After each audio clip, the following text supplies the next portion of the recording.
The crowd outside the Los Angeles Superior Court was buzzing. Paparazzi swarmed like bees, camera flashes flickering like lightning. Everyone was waiting to catch a glimpse of the man who once dominated stages across the globe. Julian Blaze, rock star, heartthrob, and now the central figure in a courtroom drama that had gripped the nation. Once known for platinum records and stadium tours, he was now embroiled in a legal war that would expose secrets even his fans couldn't have imagined. Inside the courtroom, things were tense. Julian sat beside his legal team, his once carefree smile replaced by a hardened expression. Across from him sat his estranged wife, Elise Monroe, a former model and actress, now a fierce opponent in what the media had dubbed the rock star divorce. Their story had begun like a fairy tale. He was on top of the charts. She was on every magazine cover. They met at an awards show, fell in love instantly, and within months were married in a private beach ceremony in Malibu. Fans adored them. Tabloids followed every move. But behind the glitz and glamour was a relationship filled with cracks hidden behind designer sunglasses and red carpet smiles. The courtroom heard about the late-night arguments, the cancelled tours, the silent dinners, and Elise's frequent hospital visits for stress-related illnesses. But the heart of the trial wasn't just their failing marriage, it was the money, the music rights, and the image. Julian's team argued that Elise was trying to cash in on his fame, that she had signed a prenup and was not entitled to the fortune he had built before their marriage. But Elise claimed otherwise. According to her, she had been deeply involved in his career, helping shape his brand, managing private struggles, and even co-writing some of the lyrics to his most successful ballads. She brought evidence, emails, voice memos, handwritten lyric drafts with her annotations. One song, Crimson Sky, a chart topper from 5 years ago, was supposedly inspired by a poem she had written Julian on their anniversary. In court, her attorney read both the poem and the lyrics aloud. The similarities were undeniable. Julian shifted uncomfortably in his seat. The press had a field day with that. The trial was interrupted several times due to media frenzy. Each day brought new revelations. Julian's past affairs, Elise's emotional breakdowns, and stories from staff who had worked for them, each person adding a new layer to the drama. Social media exploded. Hashtags trended globally. Blaze breakup and rockstar divorce flooded Twitter and Instagram. Amid all the noise, one moment stood out. Elise took the stand. With a composed voice, she detailed the emotional toll of their marriage, the loneliness of living in a mansion while Julian toured the world, the pressure to keep up appearances, and the humiliation of reading about her husband's alleged infidelities in gossip magazines. "I wasn't just his wife," she said, her voice cracking. "I was his muse, his emotional support, his partner, and now I'm being reduced to a footnote." The courtroom was silent. Julian was visibly moved. For the first time in weeks, he made eye contact with Elise. But legal battles aren't won with sentiment. They're won with evidence, argument, and sometimes public opinion. Over the coming days, the court examined finances, intellectual property rights, royalties from streaming platforms, merchandise sales, and more. Elise's team argued she was entitled to half of everything created during their marriage, including songs, album profits, and concert revenues. Julian's lawyers pushed back, citing the original prenup and lack of formal credit. Meanwhile, Elise's emotional testimony began to turn public sentiment. Fans who had once idolized Julian started questioning the man behind the music. Editorials called for fair treatment. Talk shows debated the case. Legal analysts picked apart every filing. And while all this unfolded, both Julian and Elise stopped speaking to the press. Their silence added mystery and pressure. This case wasn't just about a couple falling apart. It was about fame, creativity, emotional labor, and fairness. Part 2. The trial picked up momentum after the initial hearing, drawing more attention than the band's last world tour. Paparazzi lined the courthouse steps every morning, and fans from around the globe watched live-streamed legal analysis. What started as a private marital crisis had morphed into a public obsession. Inside the courtroom, the air was tense. Lila's team began building a narrative not just about betrayal, but about emotional abandonment and the impact of a rock and roll lifestyle on a stable marriage. They painted Dean as a man consumed by fame, one who neglected the needs of his wife and daughter for the spotlight. "Your Honor," Rachel stated, standing confidently before the jury, "this is not just a story of infidelity, it's about a pattern of disregard. Mrs. Stone wasn't merely cheated on. She was emotionally deserted, left to raise their child alone, while Mr. Stone partied on global stages." The courtroom murmured. Dean's jaw tightened. Dean's attorneys fired back with their own version of events. Dean Stone provided financially, maintained contact with his daughter, and made repeated efforts to repair his marriage, his lead counsel argued. "This is not abandonment. It's a case of two people growing apart, under the strain of extraordinary circumstances." But then came the text messages. Lila's legal team had subpoenaed Dean's phone records. What they uncovered were dozens of messages to multiple women, some of which were shockingly recent, sent even after the divorce proceedings had begun. The messages became a key piece of evidence, contradicting Dean's narrative of remorse and reform. The media exploded. News outlets ran headlines like "Dean Stone's Double Life" and "Rock Star" or "Heartbreaker." Public opinion, once divided, started leaning heavily in Lila's favor.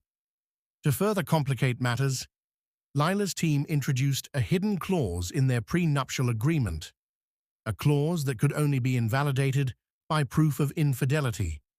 The clause stipulated that if Dean were unfaithful, the prenup would be void, granting Lila rights to a much larger share of his earnings and assets. Rachel stood tall as she presented the documents. This was not just about love. This was about a contract, one Dean knowingly violated. Dean's team fought to dismiss the clause, arguing that it was outdated and unenforceable. But the judge allowed it to remain a point of contention. Suddenly, what had been a fairly straightforward division of assets turned into a battleground over every dollar Dean had ever earned. Meanwhile, the emotional stakes soared. Their daughter, now 8 years old, became a focal point in the proceedings.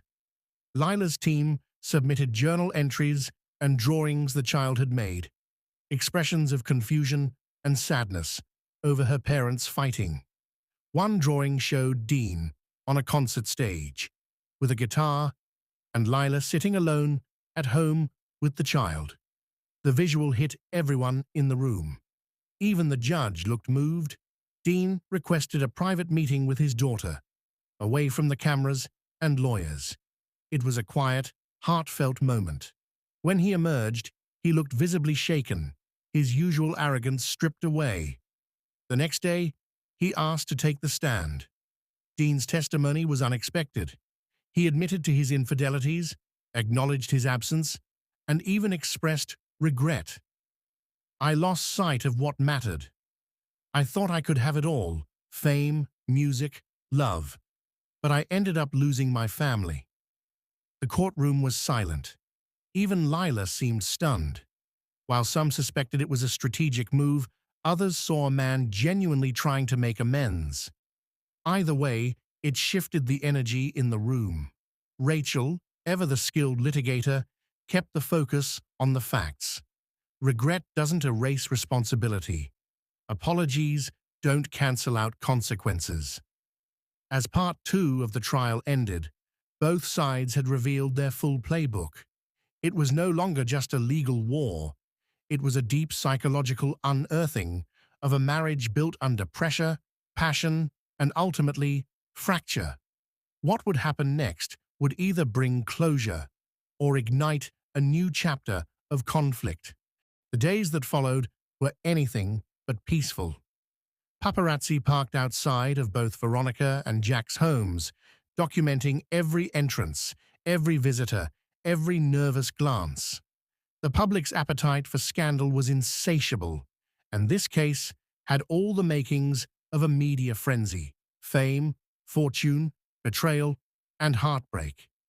Inside the courtroom, Veronica's legal team began to build a compelling narrative. They presented video interviews, emails, and tour schedules that supported her claims of abandonment and emotional neglect. One witness, a former tour manager, testified about the conditions of Jack's travel, how it had become a rolling party with little room for Veronica or their two young children. She was forgotten, the manager said, under oath. He was surrounded by groupies, agents, and hangers-on. She wasn't just a wife anymore, she was an inconvenience. Veronica's lawyer emphasized the prenuptial agreement, or more accurately, the cracks within it. The agreement had been signed in haste before Jack's meteoric rise to stardom. At the time, his assets were modest, but now, with millions in the bank and royalties from multiple platinum albums, the landscape had drastically changed. The legal team argued that the prenup, though once valid, no longer reflected the reality of their financial relationship. Moreover, they accused Jack of hiding earnings through shell companies and offshore accounts. Jack's defense team fought back, arguing that Veronica had enjoyed the fruits of his labor, attending VIP events, living in luxury, and benefiting from a lifestyle few could imagine. They painted her as opportunistic, suggesting her timing was strategic and designed to maximize her payout. But Veronica's response was raw and authentic. She took the stand and described the loneliness she felt, raising their children alone while Jack pursued his passion. She spoke of the depression, the late nights, and the constant barrage of tabloid rumors. "I didn't sign up to be a single parent," she said, tears brimming. "I loved him, but I was invisible to him. Our kids were invisible to him." Her vulnerability resonated with the court. Even some of Jack's fans began to soften, understanding that behind the celebrity curtain was a woman who had given up her own dreams to support someone else's. Outside the courthouse, opinions were divided.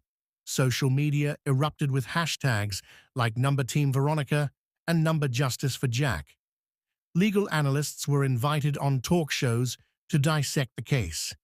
Some called it a landmark moment in celebrity divorce.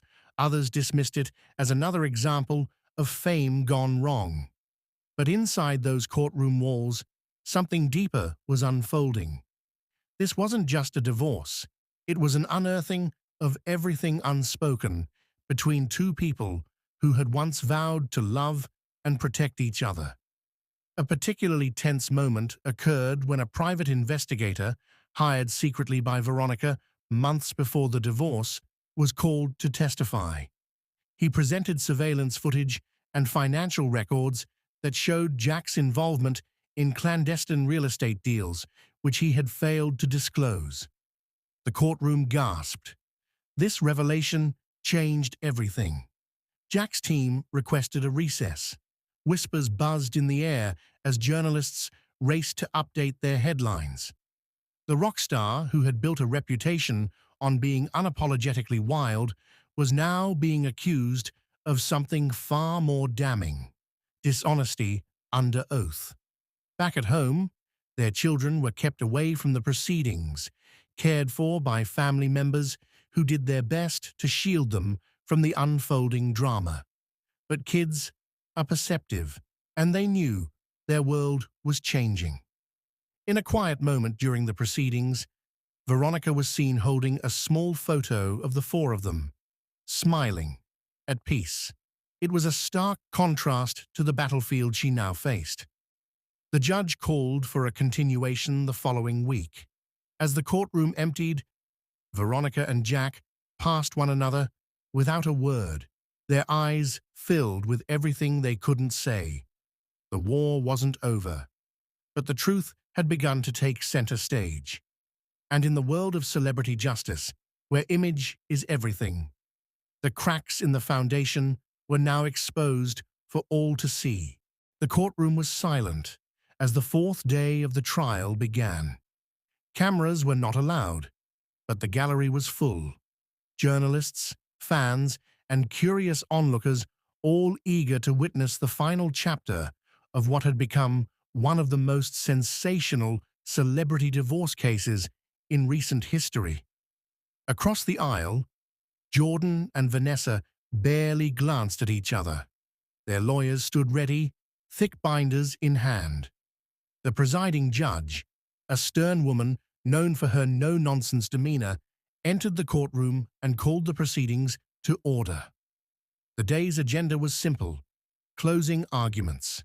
Yet everyone knew these final statements would carry the weight of months of emotional warfare and years of a fractured relationship. Vanessa's attorney, a sharp-witted woman named Elise Carver, began. Her voice was calm but piercing, weaving together the narrative of betrayal, emotional neglect, and financial imbalance. She spoke about the sacrifices Vanessa had made, how her career had been sidelined, how her contributions to Jordan's success had been minimized, and how she had endured the public scrutiny in silence. She ended with a quote from Vanessa's private journal, something the court had permitted as evidence. "I believed in us. I stood in the shadow of his spotlight, thinking one day he would see me too." The room was quiet. Even the usually impassive reporters lowered their pens. Then it was Jordan's turn. His lawyer, Richard Fields, took a very different tone. He spoke about the pressures of fame, how Jordan had come from nothing and built an empire. He acknowledged the marriage's breakdown, but argued that Vanessa had known the risks and rewards of being with someone in the public eye. He painted a picture of a man who had tried to keep his marriage alive but was drowned by expectations. He quoted Jordan directly, "I wrote 1,000 songs, but none were enough to express the silence that grew between us." With both arguments made, the judge recessed for deliberation. Outside the courthouse, news crews swarmed like bees. Hashtags trended. Opinion pieces flooded the internet. The next morning, the courtroom reconvened for the final ruling. The judge's statement was measured and precise. She acknowledged the complexities of the case, how love, fame, and personal ambition had collided in a way that was as emotionally volatile as it was financially intricate. She ruled in Vanessa's favor. The prenup, though valid, did not account for the unique contributions and sacrifices she had made. She was awarded a fair portion of the estate, including royalties from Jordan's music catalog and shared custody of their daughter. The courtroom buzzed with whispers, and Vanessa closed her eyes in quiet relief. Jordan gave a small, almost imperceptible nod, as if acknowledging finally that the woman beside him for all those years had been more than just an accessory to his stardom. The trial ended, but the story didn't. Vanessa used her platform to launch a non-profit supporting the spouses of public figures, those who often live in the shadows of fame. She became a speaker, an advocate, and a best-selling author. Her memoir, Behind the Music, was a national hit. Jordan took a hiatus from music. When he returned, his lyrics were raw, stripped of glamour. His first post-divorce album was titled Echoes of Silence, and was hailed as his most honest work yet. One of the songs, never publicly acknowledged but widely believed to be about Vanessa, included the line, "You stood by while I played the world, never asking for a solo." Their daughter Ava now split time between two very different homes, but was surrounded by love. She once told a reporter, "My parents were never perfect, but they taught me to speak my truth." The courtroom drama had ended, but in its place was a new beginning of healing, honesty, and unexpected growth. If you found this story powerful, don't forget to subscribe to the Verdict Diaries. Every day, we bring you real stories of justice, betrayal, and redemption. Until next time, stay strong, stay informed, and remember, the truth always wins.